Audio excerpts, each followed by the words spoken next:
Good morning friends, এখন বাজে সকাল 10টা। এখন থেকে আমি আমার ব্লগটি শুরু করছি। আমার নতুন চ্যানেল রঞ্জনা অফিসিয়ালে সবাইকে স্বাগত জানাই আরও একটা নতুন ব্লগ দেখার জন্য। সকাল 10টার সময় কিন্তু আমি উঠেছি খুব তাড়াতাড়ি। আজকে একটু বেশি কাজ ছিল, তাই ব্লগ করতে পারিনি, ব্লগ ভিডিও। এই দেখো চাল ডাল আর বাবুর জন্য ওই যে বিভিন্ন রকমের রোদে দিয়ে ওগুলোকে শুকিয়ে নিচ্ছি। তারপরে এদিকে দেখো টবে একটা নয় 3টে গাঁদা ফুলের গাছ আছে আমাদের বাবুর জন্য লাগিয়েছি। এগুলোকে শরবত করে দেবো বলে। এদিকে দেখো বাবু খেলতে খেলতে খেয়ে নেবে এদিক সেদিক ঘুরতে ঘুরতে। তারপর খেয়ে দিয়েও ঘুমিয়ে পড়েছে। ঘুমিয়ে যেতে আমি এখন রান্না করছি ভাত। এই দেখো আলু পটলের তরকারি মাছের মাথা দিয়ে, আর করব টক। অনেকেই জানে না টক কীরকম বানাতে হয়, তাই আমি বলছি, যারা জানো না তারা শুনে নাও। প্রথম দিয়ে দিলাম কাঁচা লঙ্কা আর একটু পাঁচফোড়ন, তারপর দিয়ে দিলাম সবজি, তারপর একটু সর্ষে বাটা হলুদ নুন দিয়ে মাছ আর একটু বড়ি দিয়ে দিলাম। এই করে হয়ে গেল আমাদের টকটা হতে থাক। তারপর আমি সকালে খাওয়া দাওয়ার যত বাসন ছিল সব একেবারে ধুয়ে নেব। বাবু ঘুমিয়ে গেছে, তার জন্য সব কাজ করে নিতে হবে, তাই পটাপট করে আমি সব বাসনগুলো এক এক করে ধুয়ে নেব। তোমরা আমার ভিডিওটি দেখতে থাকো। তুমি আছো সাথী আমার, হোক না সে পথ জানা। ও তোমার সাথে পথ হারাতে করবে না আজ কেউ মনা।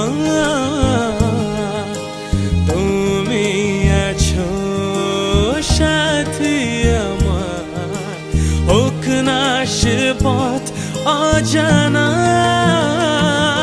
তোমারই ডাকেতে। বাসনপত্র সব ধোয়া কমপ্লিট হয়েছে, রান্নাও শেষ। তারপর আমি জামা কাপড় সব তুলে নিয়ে চলে এসেছি। বাবুর 2টো বালতিতে জামা কাপড় থাকে, একটা শীতের একটা গরমের। এখানে তো গরম বলতে নেই, তাও বের করে রাখি যখন যেরকম পরে।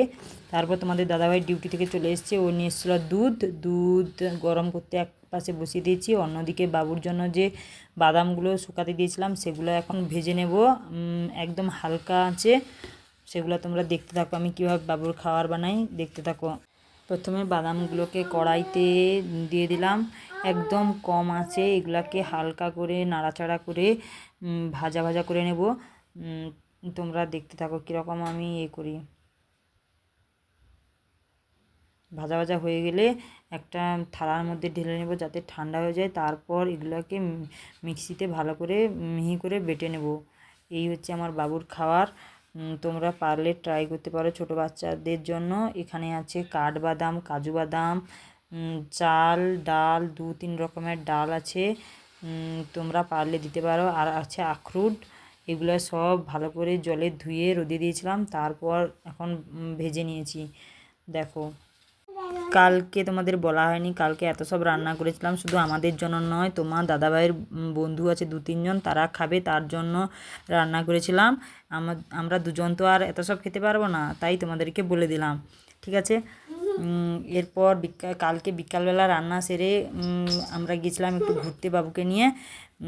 সেখানে স্ট্রবেরি গাছ আছে। আমাদের বাড়িতে যেরকম আম কাঁঠাল জাম সবসময় চারদিকে ঘেরা থাকে, সেরকম এখানে স্ট্রবেরি লিচি আর আপেল গাছ চারদিকে পুরো ভর্তি।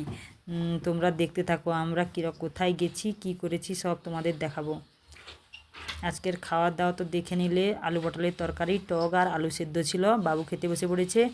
এরপর দেখো এই স্ট্রবেরি গাছগুলোতে ছোট ছোট স্ট্রবেরি ধরেছে, খুব একটা বড় হয়নি। পাতাগুলো দেখো কীরকম দেখতে।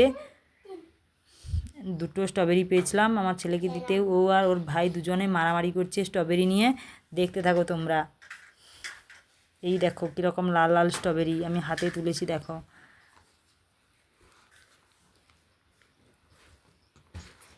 আমার ভিডিওটি এই পর্যন্ত। ভিডিওটি ভালো লেগে থাকলে like comment share and subscribe করে দিও। আর ভিডিওটি ভালো না লাগলে প্লিজ খারাপ কমেন্ট করো না, ঠিক আছে। টাটা।